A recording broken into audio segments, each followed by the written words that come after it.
Bonjour et bienvenue dans l'entretien de France 24.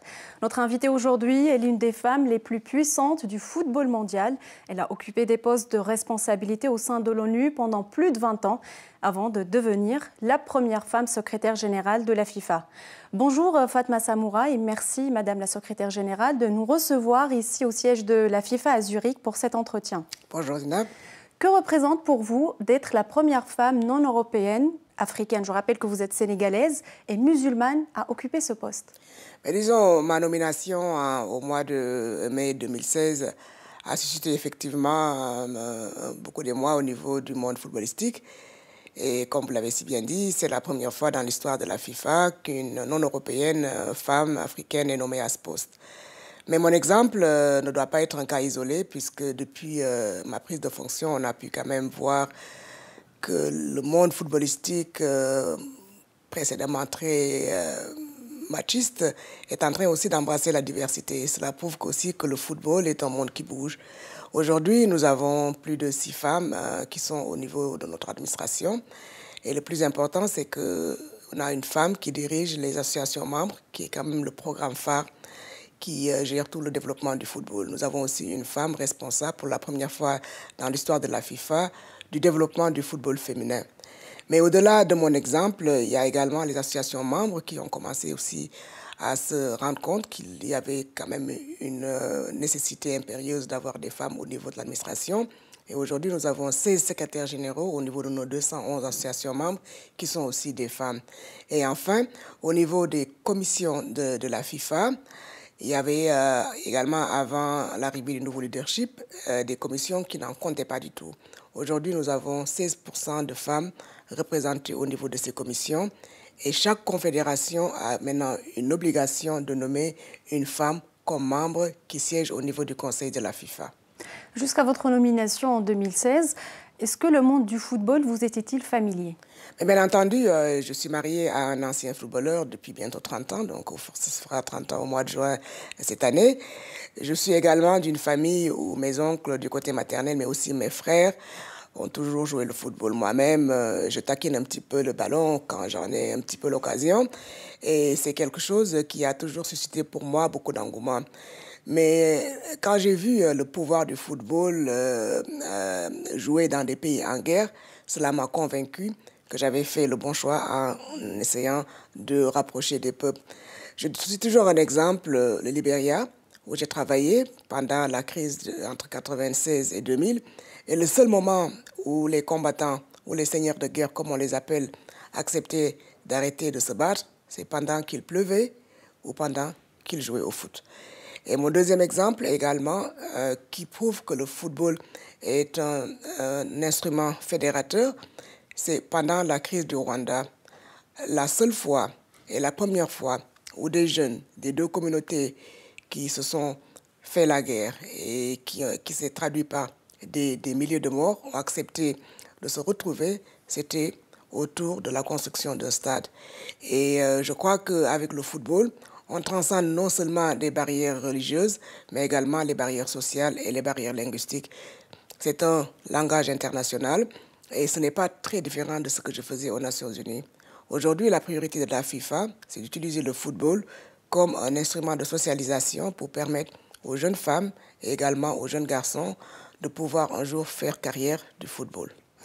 Vous avez déclaré à plusieurs reprises depuis votre nomination que le football féminin était votre priorité. Vous avez contribué à la création d'une commission au sein de la FIFA pour le développement du football féminin. Comment expliquez-vous aujourd'hui l'écart qui existe encore entre le football féminin et le football masculin au niveau médiatique, mais aussi au niveau des salaires? Disons que l'exemple le plus révélateur, c'est certainement de vous dire que la Coupe du monde féminine a commencé en 91, donc presque 60 ans après le début de la Coupe du monde des hommes.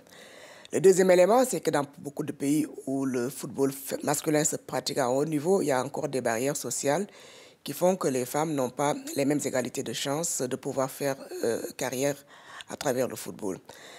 Il y a également un effort qui doit être fait au niveau non seulement des autorités sportives, mais également au niveau des ligues.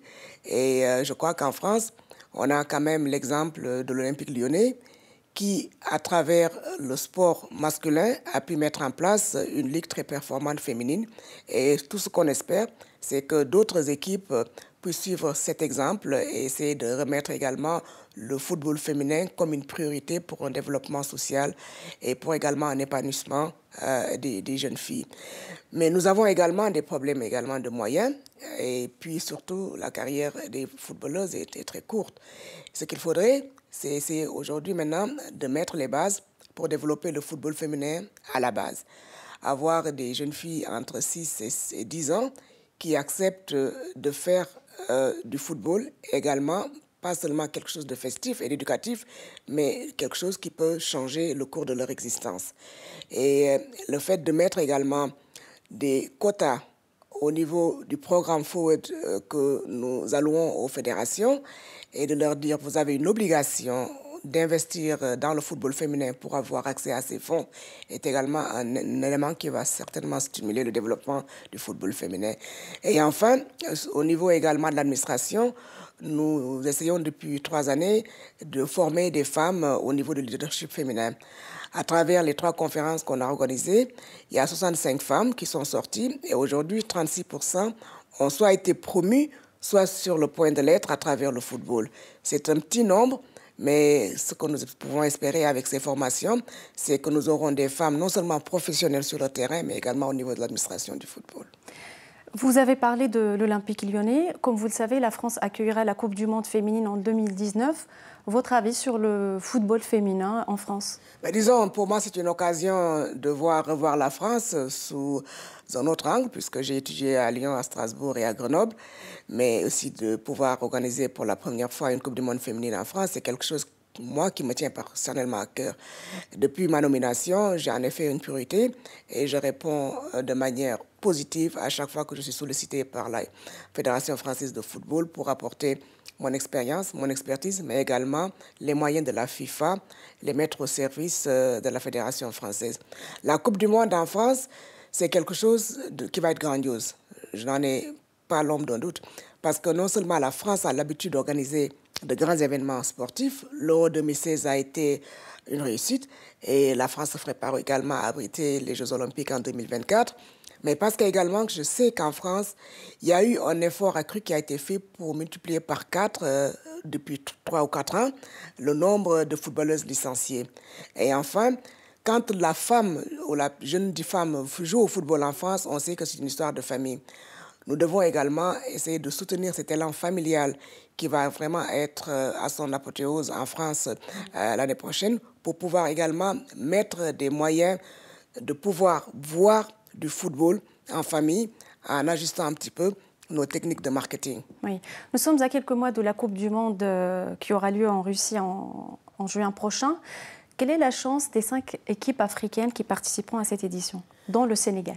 Disons que les joueurs africains quand même font la joie du football mondial en général. Et les footballeurs africains sont très talentueux.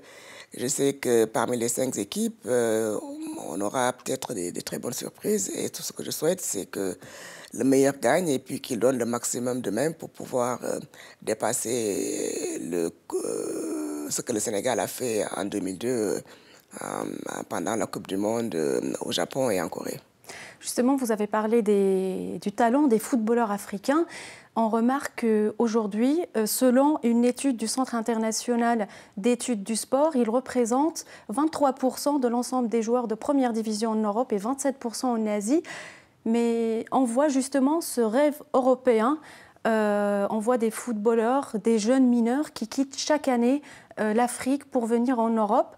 Lors d'une conférence de presse à Accra, monsieur le président de la CAF, Ahmed Ahmed, avait déclaré que ces joueurs devraient rester en Afrique. Comment vous pouvez nous expliquer cela? Disons, il y a plusieurs moyens de susciter le développement du football professionnel au niveau des pays africains. C'est d'abord doter les équipes des moyens.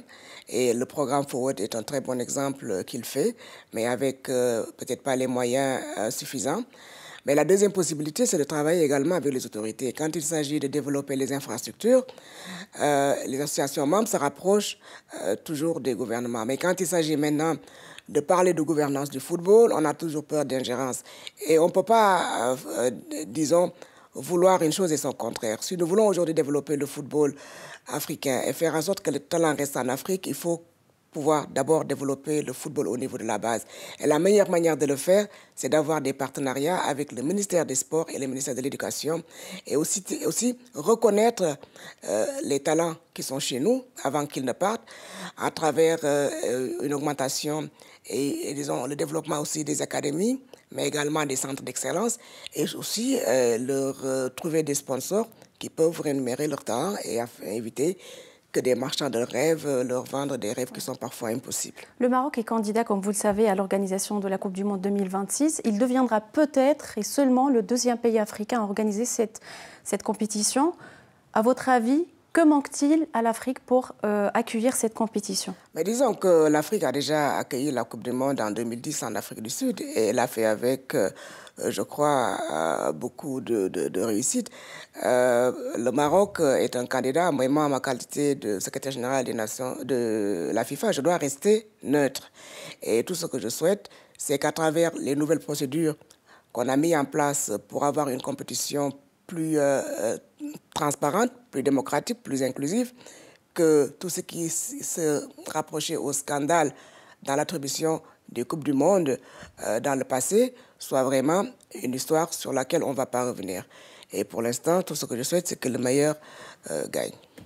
Merci encore une fois, Madame la Secrétaire Générale Fatma Samoura, de nous avoir reçus au siège de la FIFA pour cet entretien. C'est la fin de cet entretien. On vous remercie de l'avoir suivi. L'info continue sur France 24.